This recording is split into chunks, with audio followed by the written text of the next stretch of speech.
Anxiety is all around the world today. Oh my gosh, if there's anything I think that most people are struggling with, it's some form of anxiety. And we have an answer today. As a matter of fact, as I adjust all this, we have an answer today that I'm so excited about sharing with you because it's so extremely different.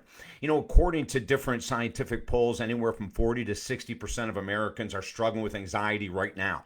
Nervousness, overwhelm, inability to sleep, irritability, all of those kind of things can be signs of anxiety. I work with individuals with extreme medical conditions that have high anxiety because of the worry of, is this going to work, and am I going to be healthy again? All those kind of things, they're real, right? It's real anxiety. However, if we slow down and use a very powerful mindfulness technique, we can start to shift our approach to anxiety right now. I will tell you, I've been doing this and it helps immensely. For my whole life, I've had a lot of anxiety for different reasons. One, of course, is how I was raised, right? I mean, how we're raised can create anxiety, depression, etc. So part of it is that. Part of it is my personality makeup. And then there's a thousand other reasons. It doesn't matter what the reasons are. But when we want to take a look at anxiety from a completely different perspective, we go to the Eastern philosophies. We go to meditation. We go to mindfulness. Eckhart Tolle, even though he's not Eastern, of course, he's one of the most well-known recent authors talking about the power of mindfulness. But if we go back way before him, we have Thich Nhat Hanh, an amazing Vietnamese Buddhist monk that teaches all kinds of meditation, seated, walking to help alleviate anxiety. Lama Surya Das, another one of my teachers, taught me so much about doing something I'm going to share with you today that at first doesn't sound like fun, but over time it really works. The Dalai Lama has talked about doing this. Nelson Mandela has talked about. There's so many of our leaders that have talked about following this Eastern practice of mindfulness with anxiety, and I want to tell you how to do it right now. It's not a silver bullet. You're going to have to potentially at some point get help from your medical doctor if it's really interfering with your extreme life.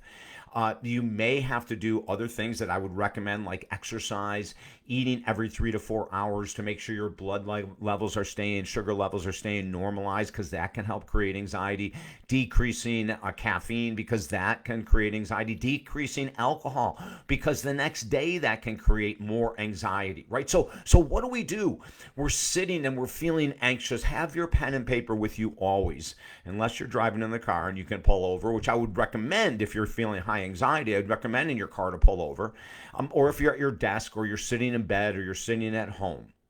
When you're in that state of anxiety, write it down. I feel anxious. Then underneath that, what's the question? What is creating this feeling? And sit and feel it. I know this doesn't sound fun, but the first time I did it, I couldn't believe the shift that happened. Sit and feel it. What is the emotion creating the anxiety? Now, I will tell my clients that if the anxiety you're feeling is due to something that you have control over, so you'd write down, I'm feeling anxious that I didn't go to the store to get food for dinner tonight. Okay, so you're feeling anxious, right?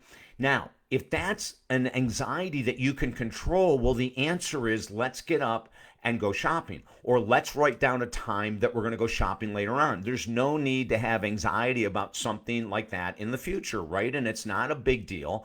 But those of us that have ongoing anxiety will create anxiety over everything. Almost everything becomes a big deal. It's not your fault, but it is our fault if we don't try to learn techniques like this to alleviate the anxiety. So let me repeat it. You start to feel anxious and you get in a seated position. You grab your pen and paper and you write down, I'm feeling anxious. And then underneath it, you write down what emotion is creating this anxiety. Underneath that, we write down, is this in my control? If it is, we write down when we're going to take care of it. As soon as I'm done with this writing, I'm going to take care of it. At 6 o'clock tonight, I'm going to take care of it. You see, so we have that anxiety and it's something we have control over. So we write down a day and time that we're going to take care of it. That will alleviate a huge part of your anxiety. But let's go to the other end of the spectrum. Let's say that the anxiety that you write down is out of your control. That's when we need to breathe into it and say, Anxiety. You're creating this emotion over something I can't do anything about. I will ask you to let go. Take a big breath and let go. Take another big breath and let go. If it's something you can't control, I would continue to do a breath meditation. I would go on YouTube. We have a 44-minute meditation. You can use 10 minutes of it. You don't have to do the whole 44. I would go and look for something by Thich Nhat Hanh or one of the other teachers. There's thousands, if not millions, of meditation, mindfulness videos, which we can look at as a positive distraction on YouTube. So this is a brand new look at anxiety. It gets a little used to getting used to, right? Like sitting in your feelings and labeling what they are and getting to understand yourself, getting to know yourself better. And then you'll see you have more control over these emotions than you think. And when I personally, I just had a client do this other day that is living in extreme anxiety. And at the end of her 10 minutes, she had sent me a text that said, the first 5 minutes, I didn't know that I could sit there and handle it. But at the end of 10, there was no more anxiety. The minute she found out it was something out of her control, she put her headset on and went into a meditation. She actually uses Calm, which is an app on her phone.